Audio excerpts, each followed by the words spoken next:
Mukabat sa kapin 300 na ka mga bata nga biktima sa pagpangabuso ang na-rescue sa 24/7 Kian Gabriel Hotline sugod ni adtong Oktubre 2016 hangtod Setyembre karong tuiga. Sa iSpeak Forum gisulti ni CSSDO Quick Response Team for Children's Concern Head Jonalyn Pablo nga sagad sa mga bata nga na-rescue nila mga biktima sa physical nga pagpangabuso, sexual abuse, droga o pagpabaya sa pamilya. Kasagaran jud sa ilais luig yun mga naagid sila sa ubos na estado.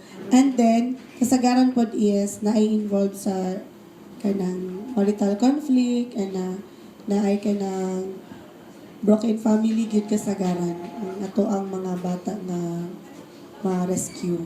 Sa Barangay 76A, Bukana, diya jud mi daghan og cases na tawag, daghan po mi dirag na rescue. Matod ni Pablo nga adunay upat ka mga bata ang namatay sukad ni adtong miaging tuig gumikan sa pagpangabuso sa ilang kaugalingong mga ginikanan ug pamilya ug usa niini si Kian Gabriel ug tungod sa kamatayon ni Kian namuntara ang maong hotline. So far kato si Kian, kato si John Earl, katong kalinan nato o kato si Lea Bea.